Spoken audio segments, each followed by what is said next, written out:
when you start to feel overwhelmed by your garden, it's either time to move or it's time for change. And I chose change. So I terraced the garden and I made all the beds 60 centimetres wide so that I could reach them with my feet.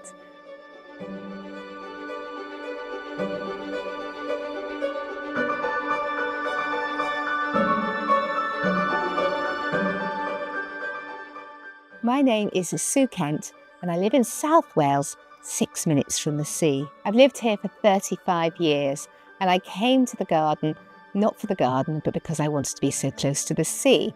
And all of a sudden I found myself in a 3/4 of an acre wrap-round garden on 5 different levels and I didn't know where to start. It's surrounded by trees to keep the wind out, very salty air. And so the plants that I've chosen here, and were here already, are quite resilient and tough for coastal conditions. I'll start with the bottom layer of my garden. So the bottom layer used to be an old rose garden. And when my mum arrived here, she said, the roses are gone, the paths, they were crazy paving, are all manky. She said, it gets lots of sun. Why don't you pull it up and put a lawn down there? And we did. I've also put a summer house down there so that when it's raining, I can lie in and have an afternoon nap, and it's got a glass roof and I can look at the stars at night as well. So I'm trying to make the garden a place to relax in, because what's gardening about if you can't have time to sit and enjoy it? On the next level, which is in front of the main part of the house, 2 flower beds and a lawn. And I love a lawn, and my children have played on this lawn, badminton and croquet, and my grandchildren play on the lawn. And it just gives you that sense of space. And my husband mows the lawn. I don't mow the lawn. I did try, but that was a step too far. And then you go round the corner and I've created a really beautiful patio. I dug old rubbish out. There was an old virtual coal tip there. I've surrounded it by trees. And initially it was for playing on. It had a big paddling pool. Then it had a basketball net. Then it had a skateboard ramp. And now I've claimed it as mine. I've got a his and hers shed on. One's an art room, one's for garden tools. And it's shady and it's a very calming spot because there isn't so much to do there. So I don't feel overwhelmed as sometimes when I walk through the rest of the garden, I just see jobs.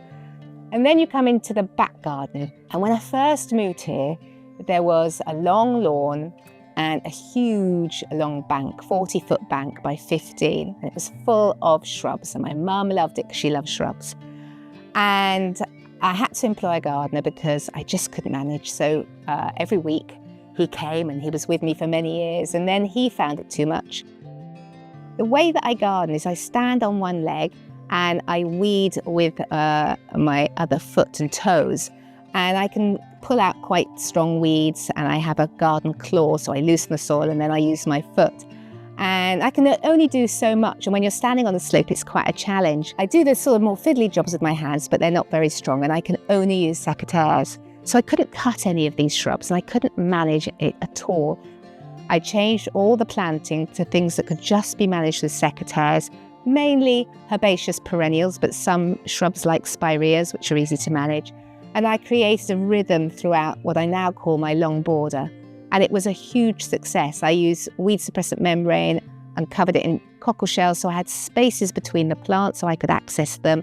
And the plants had space to flourish. And then on the level above, I block planted hydrangeas, and on the level below, I block planted Shasta daisies.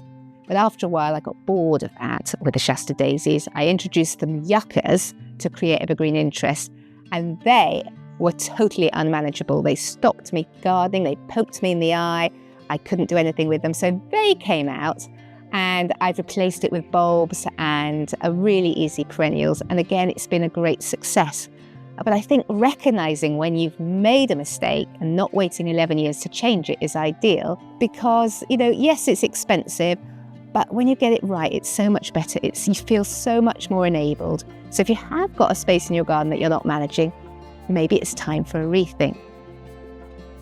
Now, I love vegetable gardening, and I was looking for a place, and I wanted to do it down the bottom, but I was sent right up to the top of the garden. And for a while I gardened on ground level, but the roots of the trees at the back of the garden prevented me to have any real success. So I raised all the beds, and I raised them not just a bit, I raised them so that I could easily bend over and manage vegetables with my hands, because Vegetables can be quite delicate, and a big foot in there can break a stem or damage something.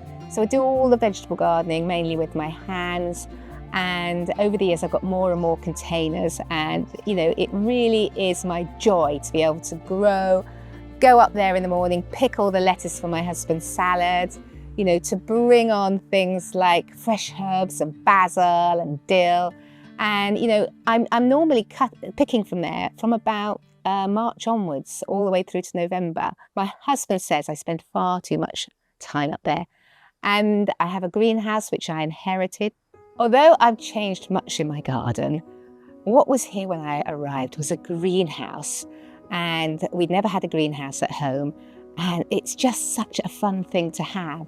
And it allows you to bring on seedlings, and it allows you to grow tomatoes when it's a really damp summer.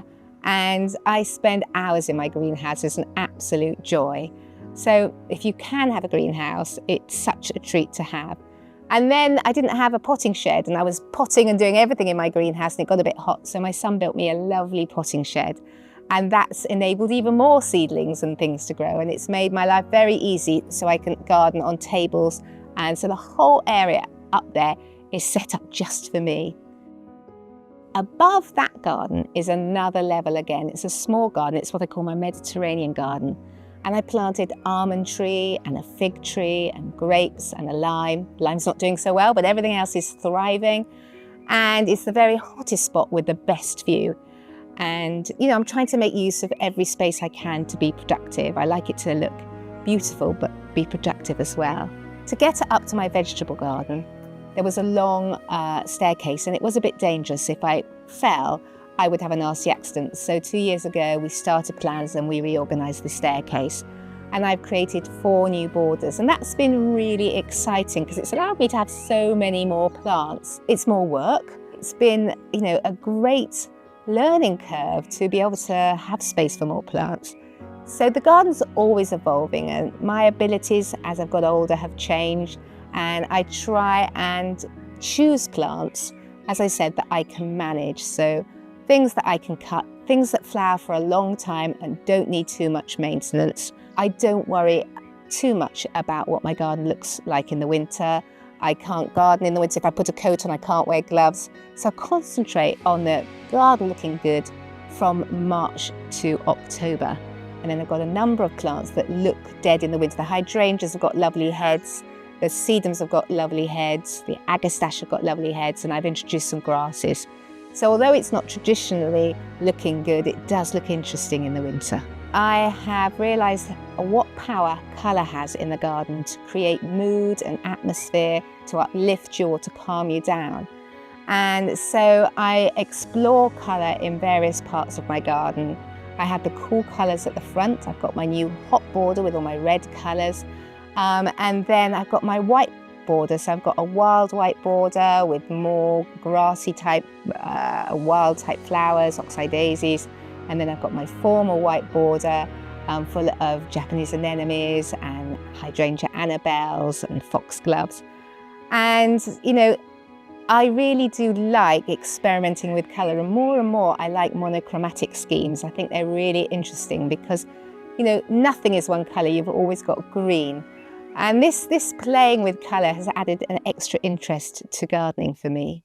The garden's on 5 different levels, and that creates a lot of interest from all sorts of levels. You can be down at the bottom looking up, and you'll be a completely different perspective from looking at the top down the bottom.